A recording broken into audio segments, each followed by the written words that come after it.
Dietrich Bonhoeffer, a German theologian who stood against the Nazi regime, developed a profound understanding of human stupidity that remains disturbingly relevant today.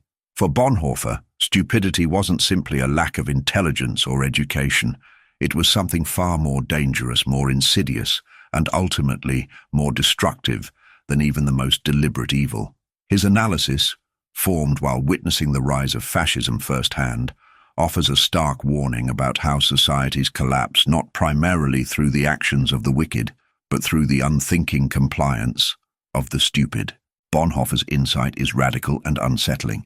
Stupidity is not a cognitive deficiency, but a moral and psychological one.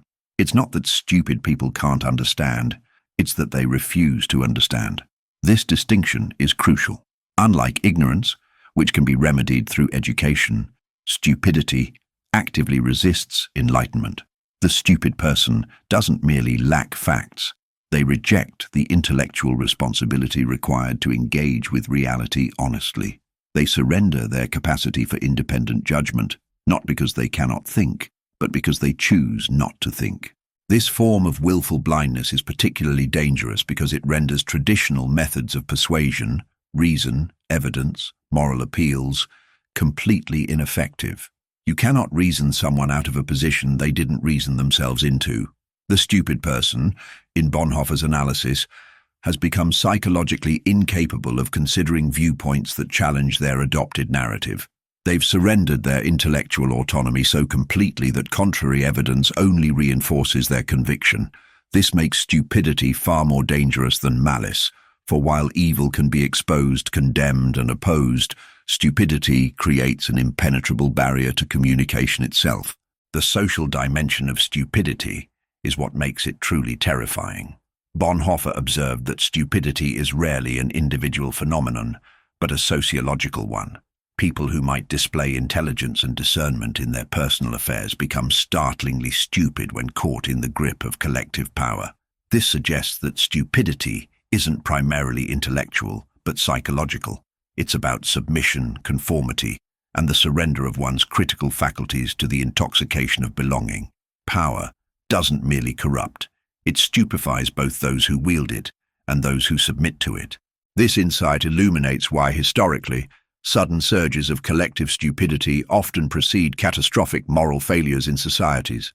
The Nazi regime didn't rise to power because Germans suddenly became evil. It succeeded because ordinary people abandoned their responsibility to think critically. They allowed themselves to be swept along by simplistic explanations, comforting myths, and the emotional satisfaction of belonging to a movement. The most chilling aspect of Bonhoeffer's analysis is his observation that the stupid person, unlike the evil one, is completely satisfied with themselves. They feel no shame or moral doubt because they've outsourced their conscience along with their thinking. What makes this form of stupidity so dangerous is its self-reinforcing nature. Once a person surrenders their intellectual autonomy to a leader, a movement, or an ideology, they become increasingly incapable of reasserting it. Each unthinking acceptance makes the next one easier, until the individual becomes psychologically incapable of questioning even the most obvious contradictions. The mind, like any muscle, atrophies when not used. The capacity for independent judgment, once surrendered, is extraordinarily difficult to reclaim. Hannah Arendt, another profound thinker who escaped Nazi Germany, expanded on Bonhoeffer's insights with her famous analysis of Adolf Eichmann and what she termed the banality of evil. Eichmann, responsible for organizing the transportation of millions to their deaths, wasn't a frothing ideologue or a sadistic monster. He was, in Arendt's assessment, terrifyingly normal, a bureaucrat who simply never realized what he was doing. The horror of Eichmann wasn't his exceptional evil, but his exceptional thoughtlessness, his complete surrender of moral judgment to bureaucratic procedure and hierarchical authority. Arendt's concept of the banality of evil dovetails perfectly with Bonhoeffer's theory of stupidity. Both identify the same psychological mechanism, the willful suspension of critical thought and moral judgment. Eichmann didn't think of himself as evil. Indeed, he hardly thought at all.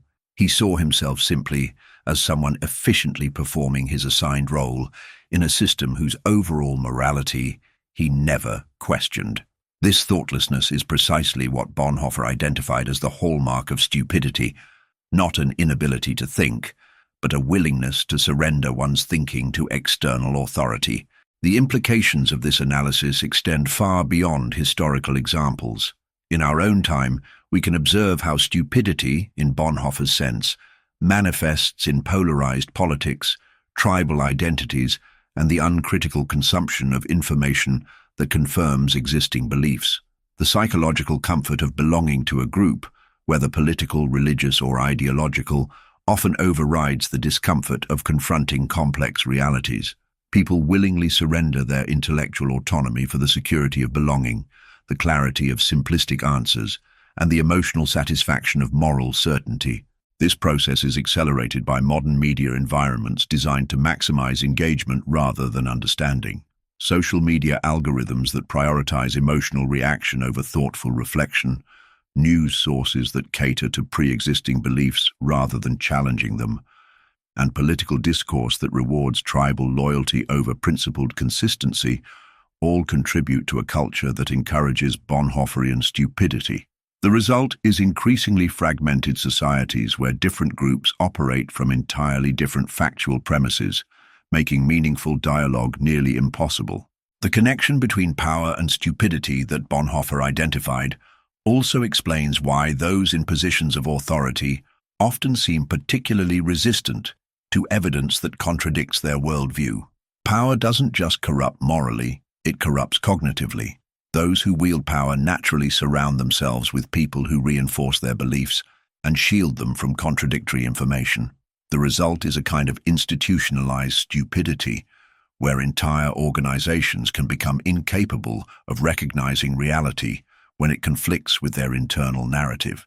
But perhaps the most disturbing aspect of Bonhoeffer's analysis is his suggestion that stupidity may be more dangerous than malice. Evil individuals, motivated by hatred or greed, can be identified and opposed. Their actions provoke moral outrage and resistance. But stupidity, with its blank, self-satisfied face, provokes less resistance. The stupid person doesn't appear monstrous or malicious. They simply appear certain, confident in their unexamined beliefs. This makes stupidity a more effective vehicle for destructive ideologies than overt malice could ever be. Consider how throughout history, the worst atrocities were rarely committed by cackling villains who recognized their own evil. They were committed by ordinary people who believed they were doing the right thing, or at least doing what everyone else was doing. The truly evil may inspire horror and resistance, but the stupid inspire only exasperation or contempt, emotions that don't mobilize effective opposition until it's too late. This is why Bonhoeffer warned that stupidity, not malice, was the great enemy of human progress and moral development. Bertrand Russell, one of the 20th century's greatest philosophers, offered complementary insights on this phenomenon. In his analysis of why foolishness often triumphs over intelligence in human affairs, Russell identified how social and political structures actively reward stupid thinking while punishing critical intelligence. Modern mass media, political systems, and social dynamics all favor simple, emotionally satisfying narratives over complex, nuanced understanding. The result is a society that doesn't merely tolerate stupidity, but actively cultivates it. Russell observed that intelligence requires effort, the willingness to confront uncertainty, complexity, and the possibility of being wrong. Stupidity, by contrast, offers psychological comfort, the certainty of simple answers, the solidarity of group identity, the absence of cognitive dissonance. When social systems reward conformity and punish dissent, they inevitably promote stupidity over intelligence. This creates a dangerous feedback loop where societies become progressively less capable of addressing complex problems as they become more dominated by simplistic thinking. The social contagion of stupidity that Russell identified operates through multiple channels. Ideas, especially emotionally charged ones, spread through populations not because they're true or useful, but because they satisfy psychological needs for certainty, belonging, and moral clarity. Once established in a social group, these ideas become self-reinforcing as members police each other's thinking and marginalize dissenters. The result is intellectual monocultures, where certain thoughts become literally unthinkable, not because they're wrong, but because they've been defined as socially unacceptable. This process is particularly evident in political discourse, where complex policy questions are reduced to simplistic moral judgments and tribal affiliations. Nuanced positions become impossible to maintain as social pressure forces individuals to adopt the approved positions of their group in their entirety. Those who attempt to think independently or acknowledge complexity find themselves homeless in an intellectual landscape defined by competing orthodoxies. The result is a degradation of public discourse, where signaling group loyalty becomes more important than pursuing truth. Modern technology has accelerated this process to an unprecedented degree. Social media platforms designed to maximize engagement inevitably amplify the most emotionally resonant content rather than the most truthful or useful. News sources increasingly cater to specific ideological markets rather than pursuing objective reporting. Search and recommendation algorithms create personalized information environments that shield users from challenging viewpoints. The cumulative effect is a kind of technological stupefaction, where our tools for accessing information actually make us less, not more, capable of understanding complex realities. The stupidity that Bonhoeffer identified doesn't just appear spontaneously, it's actively cultivated by systems of power that benefit from an unthinking populace. Authoritarian regimes, corporate interests, and entrenched political establishments all have vested interests in discouraging critical thought. They achieve this through propaganda that exploits cognitive biases, education systems that reward memorization over critical thinking, and media environments that prioritize emotional engagement over factual accuracy.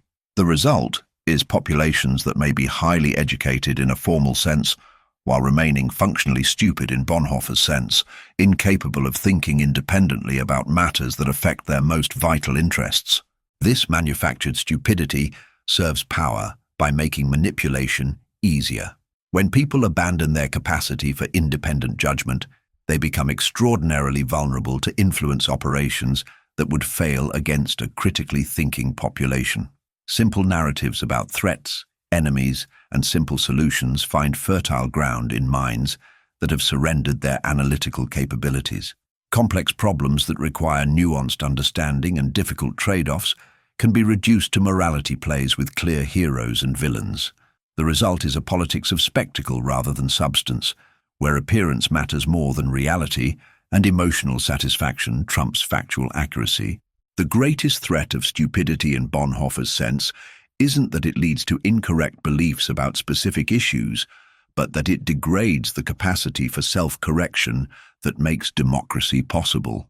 When significant portions of a population become incapable of changing their minds in response to evidence, the feedback mechanisms that allow societies to adapt to changing conditions break down.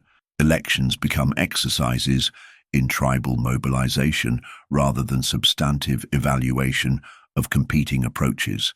Public discourse becomes a battlefield of competing narratives rather than a method for approaching shared understanding.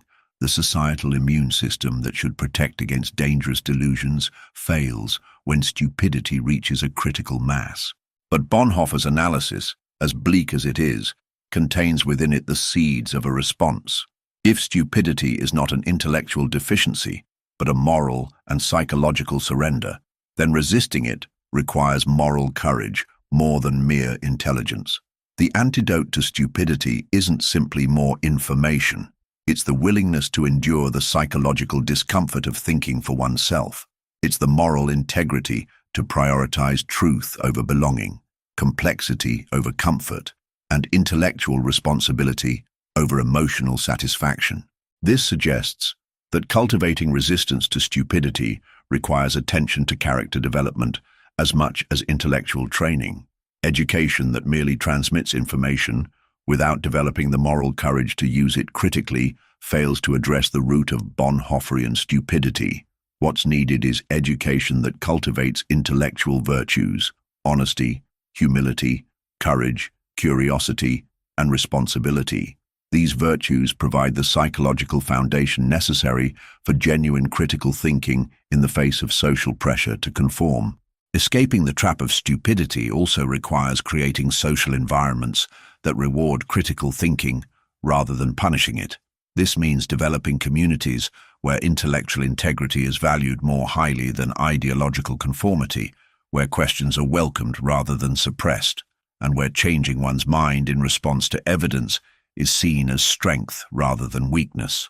Such communities serve as reservoirs of sanity in times when broader social currents pull toward unreason and delusion. On a larger scale, resisting the spread of stupidity requires redesigning information environments to promote understanding rather than mere engagement. This means developing media literacy that helps people recognize manipulation, creating social media platforms that reward depth rather than mere virality, and supporting journalism that prioritizes accuracy over audience capture. These structural changes are necessary complements to individual moral courage in creating societies resistant to the contagion of stupidity. Bonhoeffer's own life offers a model of resistance to the stupidity he diagnosed. Rather than surrendering his judgment to the overwhelming social consensus of Nazi Germany, he maintained his capacity for independent moral thought at great personal cost. His participation in the resistance against Hitler, which ultimately led to his execution, demonstrated the moral courage that stupidity lacks. In the face of tremendous pressure to conform, to accept the unacceptable as normal, he refused to surrender his intellect or his conscience to external authority. This example reminds us that resisting stupidity isn't merely an intellectual exercise, it's a moral imperative with real-world consequences. The willingness to think critically, to question authority, and to maintain intellectual integrity even when it's socially costly isn't just about being right. It's about preserving the possibility of a society where truth matters and human dignity is respected. In times when stupidity seems ascendant, this kind of moral and intellectual courage becomes the foundation of hope for a better future. The philosopher Karl Popper, in his work on the open society, identified a parallel concern to Bonhoeffer's theory of stupidity in what he called the paradox of tolerance. Popper warned that unlimited tolerance would ultimately lead to the disappearance of tolerance itself, as those who are intolerant would eventually dominate and destroy the tolerant. Similarly, we might identify a paradox of stupidity in democratic societies. Complete openness to all ideas, regardless of their epistemic merit, eventually undermines the very conditions that make democratic deliberation possible. When societies lose the ability to distinguish between fact and fiction, between qualified expertise and baseless opinion, they lose the foundation upon which rational collective decision-making depends.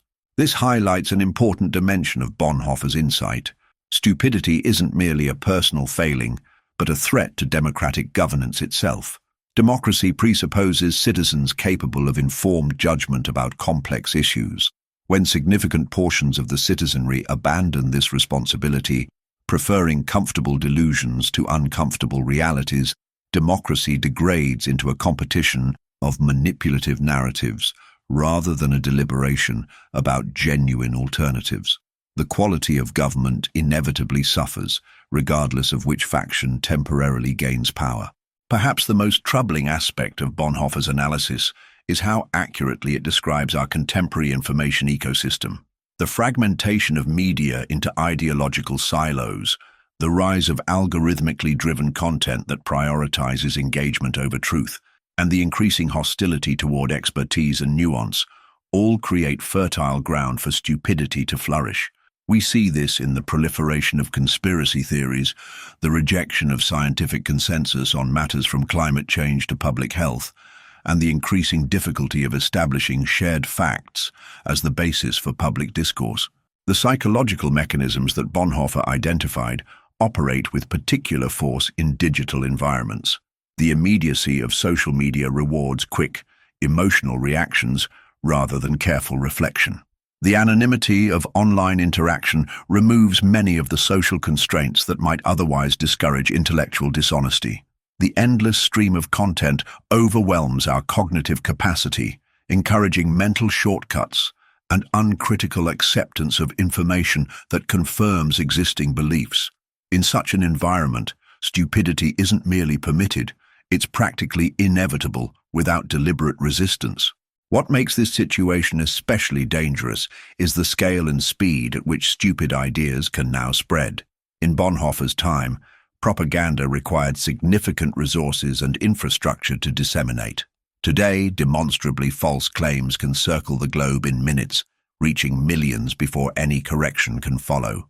The viral nature of emotional content means that appeals to fear, outrage, or tribal identity spread faster and reach further than nuanced analysis ever could. This creates asymmetric warfare between stupidity and intelligence, where the former enjoys significant structural advantages. Another key insight from Bonhoeffer's analysis is the observation that stupidity often masquerades as common sense or practical wisdom. The stupid person doesn't present their position as stupid. They present it as obvious, realistic, or pragmatic. They dismiss more complex analyses as unnecessary complications or elitist overthinking. This rhetorical strategy is particularly effective because it appeals to widely shared intuitions and experiences while avoiding the cognitive effort required for deeper understanding. By positioning itself as the sensible middle ground between extremes, stupidity often appears moderate and reasonable, even when promoting dangerously simplistic solutions to complex problems. This disguise makes stupidity particularly difficult to combat in public discourse. Those who attempt to introduce nuance, complexity, or expert knowledge are easily portrayed as out of touch, unnecessarily complicated, or pushing hidden agendas. The stupid position, by contrast, can be expressed in simple, emotionally resonant terms that feel immediately compelling and require no specialized knowledge to understand. In a media environment that rewards brevity and emotional engagement, these advantages are decisive. Complex truths struggle to compete with simple falsehoods for public attention and acceptance. The problem extends beyond individual issues to affect our entire epistemological framework, our collective understanding of how we know what we know. Bonhoeffer's stupidity involves not just getting specific facts wrong, but rejecting the very methods by which facts can be reliably determined. We see this in attacks on scientific methodology, journalistic standards, academic expertise, and other knowledge-producing institutions. When the stupid person cannot win on the merits of their position, they often resort to undermining the very standards of evidence and reasoning that would reveal the inadequacy of their views. This assault on shared standards of truth-seeking creates what philosophers call epistemic chaos, a situation where there is no longer agreement on how claims should be evaluated or what counts as evidence. In such an environment, power replaces truth as the arbiter of belief. Positions are accepted not because they're well supported, but because they're advanced by trusted tribal authorities or because they serve desired political ends. This represents the ultimate triumph of stupidity in Bonhoeffer's sense. Not just the embrace of specific falsehoods, but the abandonment of the intellectual frameworks and social practices that make distinguishing truth from falsehood possible. The historical context of Bonhoeffer's insights is crucial for understanding their full significance. Writing during the rise of Nazism, he witnessed firsthand how a sophisticated, educated society could descend into barbarism not primarily through violence, but through the collective surrender of critical thought. The Nazi regime certainly employed brutality, but its most essential weapon was propaganda, the systematic manipulation of public perception and belief. This manipulation succeeded not because the German population was uniquely credulous, but because the psychological and social mechanisms that Bonhoeffer identified operate in all human societies, including our own. This historical parallel raises disturbing questions about our own vulnerability to similar processes. While our specific circumstances differ from the 1930s Germany, the psychological tendencies that Bonhoeffer diagnosed remain constants of human nature. The desire for simple explanations, the comfort of group identity, the deference to authority, and the avoidance of cognitive discomfort all make us susceptible to manipulation and self-deception. If we believe ourselves immune to these forces simply because we live in different times or more advanced societies, we replicate the very error that Bonhoeffer warned against, the comfortable assumption that stupidity happens to other people, never to ourselves. The psychologist Steven Pinker has argued that there are certain cognitive biases that particularly contribute to the kind of stupidity Bonhoeffer identified. The availability heuristic leads us to assign importance to events based on how easily they come to mind, rather than their actual frequency or significance. The confirmation bias inclines us to seek and remember information that confirms our existing beliefs while discounting contradictory evidence. The affect heuristic causes us to confuse emotional reactions with rational judgments. These and other cognitive shortcuts evolved for an environment very different from our complex modern world, yet they continue to shape our thinking in ways that make us vulnerable to manipulation and self-deception. Understanding these psychological mechanisms is essential for developing effective responses to stupidity. If stupidity was simply a matter of insufficient information, the solution would be straightforward: provide more information. But Bonhoeffer's insight is precisely that stupidity is not an informational problem, but a psychological and moral one. This means that appeals to fact, logic, and evidence alone will not be sufficient to combat it. Instead, we need approaches that address the underlying psychological needs that stupidity serves: the desire for certainty, belonging, and simplicity in a complex, uncertain world. This suggests that combating stupidity requires not just correcting specific misconceptions, but creating alternatives to the psychological satisfactions it provides. People need narratives that offer meaning, communities that provide belonging, and frameworks that help navigate complexity without surrendering to it. Simply denouncing stupidity or lamenting its prevalence does little to address these underlying needs. Effective resistance requires building positive alternatives that satisfy the human yearning for understanding and connection in ways that honor reality rather than denying it. Education plays a crucial role in this resistance, but not in the way we typically imagine. The conventional approach to education often focuses on transmitting information and developing technical skills, assuming that intelligence and critical thinking will naturally follow. But Bonhoeffer's analysis suggests that this approach is insufficient. Intelligence without moral courage easily degenerates into clever rationalization of comfortable beliefs, rather than honest engagement with uncomfortable truths. Technical skill, without ethical framework, becomes merely instrumental, serving whatever ends power dictates, rather than human flourishing. True education must cultivate not just the intellect, but the character, the moral and intellectual virtues that enable genuine critical thinking. This kind of education is inherently countercultural in societies that increasingly value credentials over wisdom, technical expertise over moral judgment, and specialized knowledge over integrative understanding. It requires swimming against powerful currents of specialization, credentialism, and the reduction of education to job training. Yet it represents our best hope for developing citizens capable of resisting the stupidity that Bonhoeffer warned against. Individuals who combine intellectual capability with moral courage and commitment to truth. The stakes of this struggle are immense. As Bonhoeffer witnessed firsthand, societies that surrender their critical faculties become capable of atrocities that would have seemed unimaginable in saner times. The descent from reasonable disagreement to dehumanization and violence is not a sudden leap, but a gradual slide, enabled at each step by the surrender of critical thought to comfortable delusion.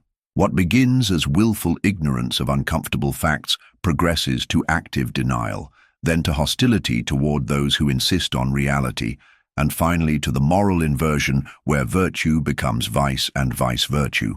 At each stage, stupidity paves the way for evil by making its moral recognition impossible. The philosopher Simone Weil, a contemporary of Bonhoeffer, offered complementary insights on the relationship between thought and moral action. For Weil, attention, the capacity to see reality clearly without the distortion of desire or fear, was the foundation of both intellectual and moral life. She understood that our failures of perception are often not cognitive but volitional. We do not see certain realities because we choose not to see them. This willful blindness, which Weil called refusal to see, bears striking similarity to Bonhoeffer's concept of stupidity. Both identify the moral dimension of thought and the way in which our intellectual failures often stem from moral cowardice rather than cognitive limitation. Weil's emphasis on attention as a moral practice suggests another dimension to resisting stupidity. Beyond simply accumulating information or developing logical skills, we must cultivate the capacity to direct our awareness fully and honestly toward reality, especially when that reality challenges our comfortable assumptions. This practice of attention requires discipline, courage, and a willingness to endure the discomfort of seeing things as they are, rather than as we wish them to be. In a culture of constant distraction and information overload, this capacity for sustained, honest attention becomes both more difficult and more essential. The connection between attention and ethics that Weil identified helps explain why stupidity, in Bonhoeffer's sense, so often coincides with moral failure. The same refusal to see that prevents accurate perception of reality also prevents recognition of moral responsibility. The person who cannot bear to acknowledge uncomfortable facts about the world is unlikely to acknowledge uncomfortable truths about their own complicity in injustice. This connection between intellectual and moral blindness makes stupidity not merely an epistemic problem, but an ethical one, with profound implications for both individual virtue and collective justice. The insights of Bonhoeffer, Arendt, and Russell converge on a profound warning. The greatest threat to human flourishing isn't evil in its pure form, but the stupidity that enables and normalizes it. Evil announces itself as evil and therefore provokes resistance. Stupidity disguises destruction as common sense, progress, or patriotic duty. It creates the conditions where atrocity becomes acceptable, even inevitable, not through malicious intent but through the surrender of critical thought and moral judgment. But their analysis also points toward a response: the cultivation of intellectual courage, moral integrity, and communities of truth-seeking that can maintain sanity even in insane times. These communities serve as reservoirs of intellectual sanity and moral clarity when broader social currents pull toward delusion and moral compromise. Throughout history, such communities have played crucial roles in preserving human knowledge and values during dark times, from medieval monasteries that preserved classical learning during Europe's Dark Ages to samizdat networks that circulated forbidden literature in the Soviet Union. Today, these communities of resistance take many forms. Educational institutions that maintain rigorous standards of evidence and argument, journalistic organizations committed to factual accuracy and meaningful context, civil society groups that foster thoughtful dialogue across ideological divides, and informal networks of individuals committed to honest inquiry. What unites these diverse communities is their commitment to epistemic virtues: honesty, clarity, precision, intellectual generosity, and willingness to revise beliefs in light of evidence. Such virtues represent the antithesis of the stupidity that Bonhoeffer diagnosed and provide the foundation for effective resistance to its spread. The cultivation of such communities is not merely an intellectual exercise, but a practical necessity for addressing the complex challenges facing humanity: climate change, pandemic disease, technological disruption, economic inequality. These and other urgent problems require precisely the kind of thoughtful, nuanced understanding that stupidity makes impossible. Our capacity to navigate these challenges depends not just on specific policies or technologies, but on our collective ability to think clearly about complex realities, even when those realities challenge our preconceptions or threaten our comfortable assumptions. By understanding the psychological and social mechanisms that promote stupidity, we can develop more effective strategies for resisting it in ourselves and our societies. This resistance isn't merely intellectual but moral and political, a commitment to thinking critically and acting responsibly even when the current carries strongly in the opposite direction. In our current moment, when simplistic narratives and tribal identities exert powerful pulls on our thinking. Bonhoeffer's warning about stupidity resonates with particular urgency. The challenges we face, from climate change to democratic decline, from pandemic response to economic transformation, require exactly the kind of thoughtful, nuanced understanding that stupidity makes impossible. Our capacity to address these challenges depends on our willingness to resist the temptation of comfortable delusion and embrace the sometimes painful discipline of seeing reality clearly. The ultimate message of Bonhoeffer's analysis is both sobering and empowering. Stupidity, in his sense, isn't inevitable. It's a choice, a surrender of our capacity for independent thought and moral judgment. This means that its opposite, critical thinking, intellectual integrity, moral courage, is also a choice, one that remains available even in the darkest times. By choosing to think for ourselves, to prioritize truth over comfort, and to accept the responsibility of moral judgment, we can resist the contagion of stupidity that has so often led humanity into catastrophe. As we navigate our complex and often confusing world, let us remember Bonhoeffer's warning and his example. The antidote to stupidity isn't cleverness, but character, the integrity to see what is rather than what we wish to see, the courage to speak truth even when it's unwelcome, and the humility to recognize that our understanding is always incomplete. In cultivating these qualities in ourselves and encouraging them in others, we build resistance to the stupidity that has been the silent partner of history's greatest horrors. The first step in resisting the surrender of critical thought is recognizing its importance, not just for intellectual satisfaction, but for the preservation of human dignity and the possibility of a more just world. In a time when complexity is often reduced to simplistic narratives and moral clarity is sacrificed for tribal belonging, Bonhoeffer's analysis offers a path toward intellectual integrity and moral courage. By understanding the nature of stupidity as he defined it, we can better resist its allure in our own lives and work against its corrosive effects in our societies. The choice between thoughtful engagement and comfortable delusion faces each of us daily, and how we respond shapes not just our individual lives, but our collective future. Choose wisely, think critically, and remember that in a world where stupidity often seems ascendant, the act of thoughtful resistance is both rare and essential.